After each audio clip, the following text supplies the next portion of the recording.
UP के संभल में एक 8 बीघा तालाब की जमीन जो कभी पानी समेटे रहती थी, आज उस पर लगभग 80 पक्के मकान खड़े हैं। लेकिन ये सिर्फ शुरुआत है, क्योंकि प्रशासन की नजर पड़ गई है और अब लोगों में हड़कंप मच गया है। सोचिए, जमीन जो कभी तालाब हुआ करती थी, उस पर कब्जा कैसे हो गया? कौन है इसके पीछे? भूमाफियाओं की चाल है या किसी की चुप्पी? दरअसल प्रशासन का दावा है कि सदर तहसील इलाके के मोहल्ला हातिमसराय में 8 बीघा तालाब की जमीन पर भूमाफियाओं ने कब्जा जमाकर प्लॉटिंग कर दी और अब वहां लगभग 80 मकान खड़े हो गए हैं। मामला संज्ञान में आने पर तहसील प्रशासन ने कार्रवाई शुरू कर दी है। तहसीलदार धीरेन्द्र प्रताप सिंह ने बताया कि प्रशासन ने इस इलाके में पहुंचकर लेखपालों के माध्यम से 40 से अधिक मकानों पर नोटिस चस्पा किए, तो कुछ को नोटिस थमाए और बाकी अवैध कब्जेदारों की सूची तैयार की जा रही है। तहसीलदार का साफ कहना है कि तालाब की भूमि किसी भी हालात में निजी कब्जे में नहीं दी जा सकती।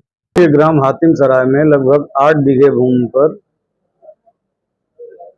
जो तालाब की भूमि है उस पर प्लॉटिंग करके अवैध मकान बना लिए गए हैं, उन्हीं को नोटिस दी गई है।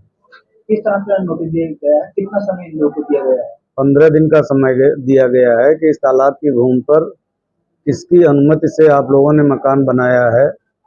जैसी कि सूचना है कि कुछ भूमाफियाओं ने इस तरह की प्लॉटिंग करके जमीन को बेच करके और ऐसे गरीब लोगों को ठगा है।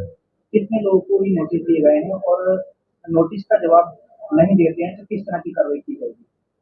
स्वाभाविक है, तालाब की भूमि पर कब्जा आप नहीं कर सकते और तालाब की भूमि को कब्जा मुक्त कराया जाएगा। तो मकान खाली नहीं करेंगे, तोड़ेंगे? बिल्कुल बिल्कुल। कितने लोगों के खिलाफ को नोटिस दिए गए हैं? कितने मकान होंगे? अभी 40-45 लोगों को नोटिस दिए गए हैं, बाकी अभी और भी नोटिस दी जानी है। अभी उसमें टाइम लगेगा 2-4 दिन, उसके बाद आपको सही सूचना दे दी जाएगी। लगभग कितने ऐसे मकान होंगे? लगभग 80 मकान हैं। हालांकि स्थानीय निवासी दावा कर रहे हैं कि उन्होंने हाउस टैक्स और बिजली का बिल जमा किया है और बरसों से अपने मकान में रह रहे हैं। अवैध कब्जा किया है हमने, लेकिन हमने ये ज़मीन खरीदी थी और मकान बनाया था अपना। सभी लोगों ने यहाँ मकान बनाए हैं अपने। कितने साल से आप रह रहे हैं? हमें लगभग यहाँ पर 7-8 साल हो गए लेते हुए। मकान आपने खरीदा था? जी, हमने ज़मीन खरीदी थी, मकान बनाया था। हाँ। तो अब नोटिस किस चीज़ का दिया गया आपको? ये कह रहे हैं कि अवैध कब्जा किया हुआ है, यहाँ तालाब था। अच्छा। इसका ये नोटिस है। जबकि अगर तालाब था तो फिर गवर्नमेंट ने यहाँ पर ये सरकारी सड़क क्यों डाली है और क्यों यहाँ पर लाइन पास हुई है बिजली की, इसका भी जवाब दिया जाए। और यहाँ पर वाटर लाइन भी है, सब कुछ है, हाउस टैक्स भी जाता है, बिजली का बिल भी जाता है। तो गवर्नमेंट क्यों किस बात के ले रही है? उसको पहले नहीं दिखा ये सब कुछ कि ये मकान बनने की अनुमति मिली हमें, और फिर क्यों बिजली की लाइन डालेगी यहाँ पर? अगर ये गवर्नमेंट की जगह है तो जब उसको पता है अवैध कब्जा किया गया है तो यहाँ पर लाइन क्यों डाली, क्यों यहाँ पर रोड डाले गए हैं? वहीं तहसीलदार का कहना है कि टैक्स देने से जमीन वैध नहीं होती और कोई भी तालाब की भूमि का बेनामा नहीं हो सकता।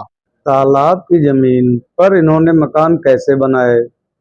बहुत कुछ ऐसा भी हो सकता है कि कुछ भूमाफियाओं ने इनको भ्रम में रख करके इनको बेनामा कर दिया हो, लेकिन तालाब की भूमि को कोई बेनामा नहीं कर सकता। और इस संबंध में माननीय उच्च न्यायालय और उच्चतम न्यायालय सदैव ये कहते रहे हैं कि तालाब की भूमि पर किसी भी प्रकार का यदि अवैध कब्जा पाया जाता है तो उसको 1952 की स्थिति में रजिस्ट्रेट किया जाए। इसमें इनकी सुनवाई करने की भी कोई आवश्यकता नहीं है। लेकिन अब सवाल उठता है कि अगर ये भूमि अवैध थी तो सड़क और बिजली लाइन क्यों डाली गई? प्रशासन को इतनी देर तक कैसे पता नहीं चला कि यहाँ अवैध निर्माण हो रहा है? अगर प्रशासन को पता था तो ये मकान 7-8 साल तक कैसे बने रहे? और क्या सिर्फ नोटिस देकर मकानों को खाली करवाना ही समाधान है? बहरहाल प्रशासन ने अवैध कब्जेदारों को 15 दिन का समय दिया है। इसके बाद तालाब की भूमि को खाली कराने के लिए बुलडोजर की कार्रवाई हो सकती है। यह मामला सिर्फ संभल का ही नहीं बल्कि पूरे प्रदेश की जमीन सुरक्षा और प्रशासनिक जवाबदेही पर सवाल उठाता है। बहरहाल इस मुद्दे पर आप क्या सोचते हैं, कमेंट्स करें। अगर आपको यह खबर अच्छी लगी हो तो हमारे चैनल को लाइक, शेयर और सब्सक्राइब करना नहीं भूलें।